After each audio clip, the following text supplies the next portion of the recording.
I mean, if most of the rock layers were laid down rapidly during 1 year period of a worldwide flood, you'd not expect to find many meteorites buried in only 1 year.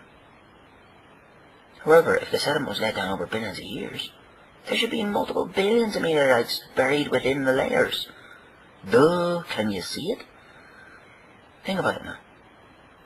If they were laid down gradually, gradualism, all those layers, shouldn't there be meteorites scattered all throughout the layers?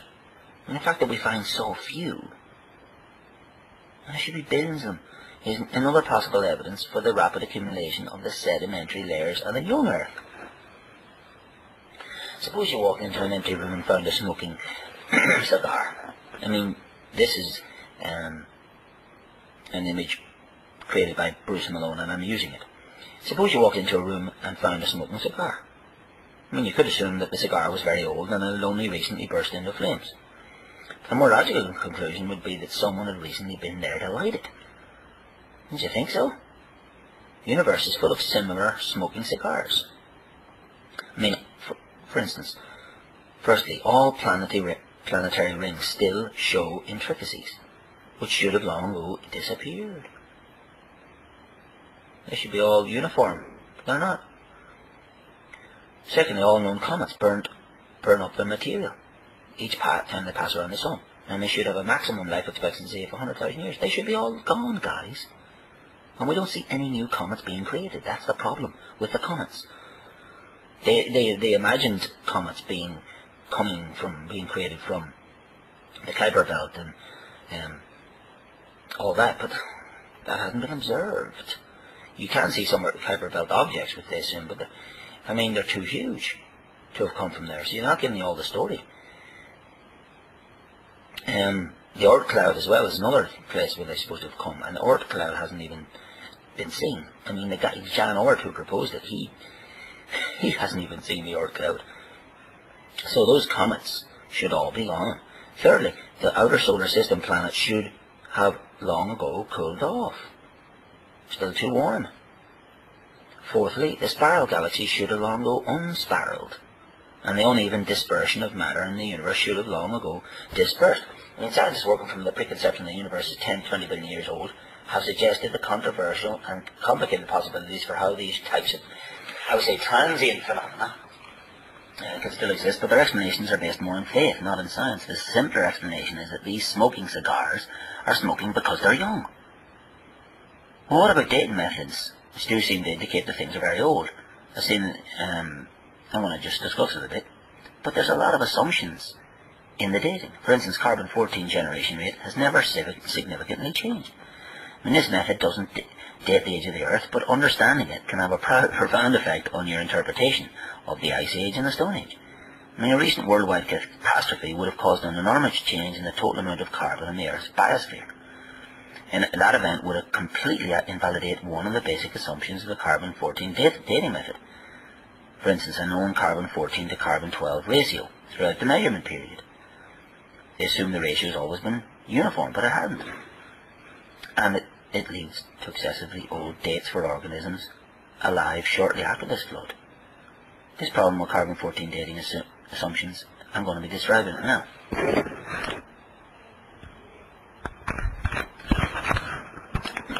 So folks, wrong assumptions lead to wrong answers. It's hard to open a newspaper, a book or magazine without finding some implication to the Earth being billions of years old. Well, given the overwhelming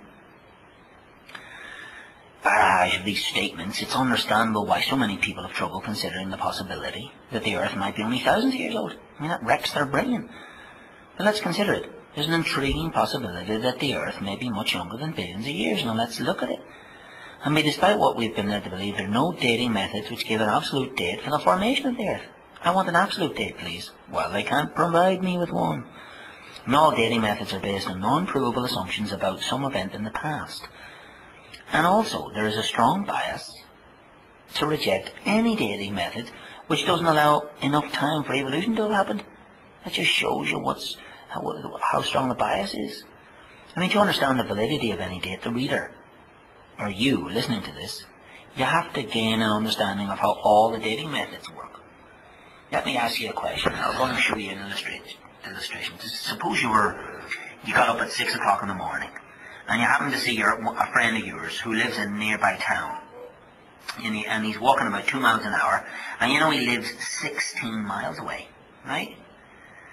Well, you can use a formula like time equals the amount divided by the rate, okay? So, you can calculate your friend has left home 8 hours earlier. If he's walking on 2 miles an hour and he lives 16 miles away, well, he left 8 hours earlier, okay? And by doing that, you've performed the dating method of how long your friend has been on the road. Because time equals the amount divided by the rate. 16 divided by 2. Now, you performed it in a sense of dating method, right? But something doesn't make sense. Why is your friend up walking all night? Okay, he's 16 miles away, why is he up all night walking? And you use the correct formula, but your assumptions may not have been correct. I mean, perhaps, let's say your friend stayed with someone in the town, and he woke up in minutes before for a morning stroll. In this case, you used the wrong initial amount in your calculation. Then, let's say he took a shortcut, cut 12 miles off his walk. In this case, there was contamination of the total amount. Or, since you last saw this friend of yours, he took up jogging. And he's going at 8 miles an hour. And he just slowed down before you saw him. You've used the wrong average rate. See, you're assuming there'd be an average rate all along the way. And it isn't. See, the point is that I'm trying to make is wrong assumptions lead to wrong answers. And it's the same with the dating methods, carbon dating methods, especially. In all dating methods, the initial amount is an assumption. You don't know what that is, what you started off with. You have to guess it. And then the estimate of the contamination is an assumption as well, and the overall rate is an assumption. The only things that can be known for sure are the present amount and the present rate. In other words, the present amount of carbon-14 and the present rate of decay. That's all. I mean, unless you estimate the initial amount correctly, the average rate correctly, and the amount of contamination, just to say, hopefully, there wouldn't be contamination, but you have to estimate it correctly, your answer will be wrong. And then, depending on your assumptions, it could be very, very wrong, out by eons of time. Well, does carbon dating prove the Earth is millions of years old? Well, no. You see, carbon dating works in a certain way, and what you do is you show the assumptions. Radiation from the sun strikes the atmosphere all day long, right? Alright folks, well, does carbon dating prove the Earth is millions of years old? The answer is no. Whenever the worldview of evolution is questioned, the topic always comes up. Let me first explain how carbon dating works, to show the assumptions it's based on.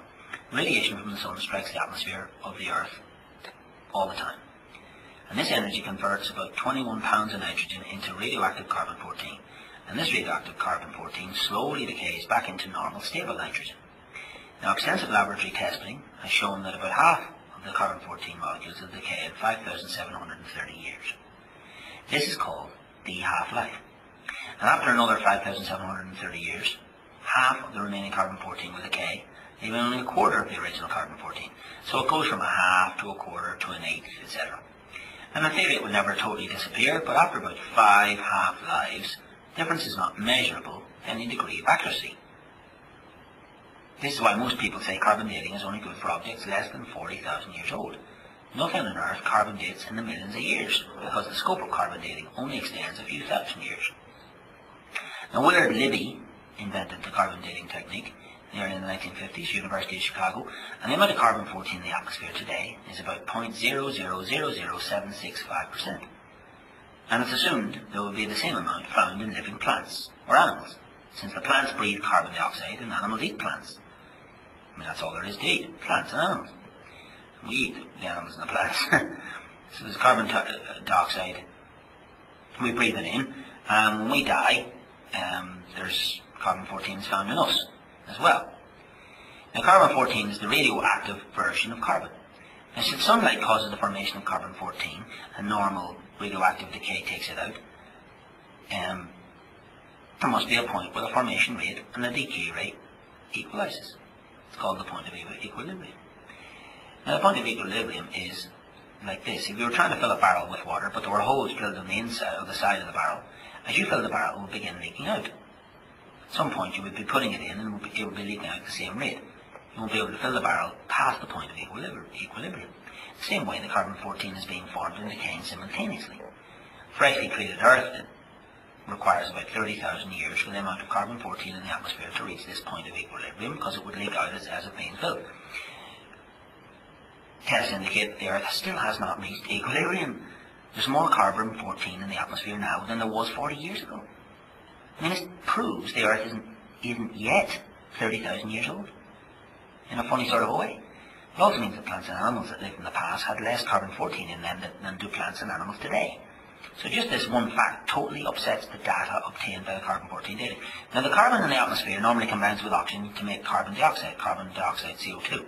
And plants breathe in the carbon dioxide and make it part of their tissue, and the animals eat the plants and make it part of their tissue.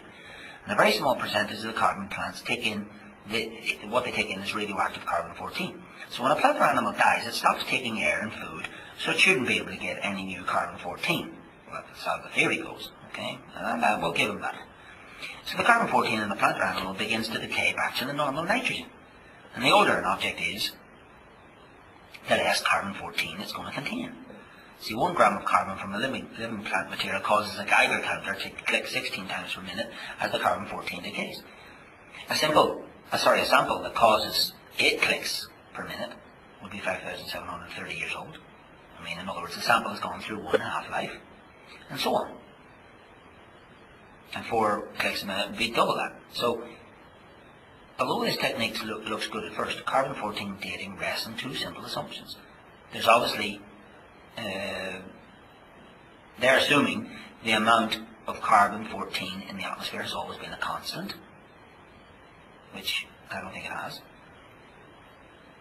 And its rate of decay has always been a constant. In other words, it hasn't speeded up or slowed down. The rate of decay. But, as I showed you from the last little story about the guy coming from his house and he was 16 miles away, if you remember that, none of those assumptions provable or reasonable. You're going to have to assume the amount of carbon-14 in the atmosphere has always been the same. And that is the problem. I say, you can't test that, you can't know that. If there was a worldwide flood, that assumption would be wrong. I mean, an illustration can help, and I show this in my video, and I borrowed it from Kent Hovind. Imagine you found a candle burning en route, and you want to determine how long it was burning before you found it. You could measure the present height of the candle, we'll say 7 inches, and the rate of the burn. It's an inch per hour is what it's burning at. And in order to find the length of time since the candle was lit, you'd be forced to make some assumptions. I mean, you'd have to assume that the candle has always burned at the same rate. And you'd also have to assume the initial height of the candle. And that's what these carbon daters are doing. They're assuming the initial height of the candle all the time. They don't know that. They're assuming how much, we'll say the carbon-14 has always been the same. And I don't disagree with it. So the answer changes based on the assumptions. Scientists do not know that the carbon-14 decay rate has been a constant. They don't know that the amount of carbon-14 in the atmosphere is a constant. And the ratio between the two. I mean, it could have changed throughout history. Present testing shows the amount of carbon-14 in the atmosphere has been increasing. It's actually increasing. So it hasn't reached equilibrium yet, if it's increasing. Carbon-14 in the atmosphere has been increasing since it was first measured in the 1950s. That means the Earth isn't at equilibrium. And of course that can be tied to the declining strength of the magnetic field. If the atmosphere, the present tests show the amount of carbon-14 in the atmosphere has been increasing, we don't know how much has been going out either. So it seems to me to be very, very difficult to prove, we'll say, ages by the carbon dating method.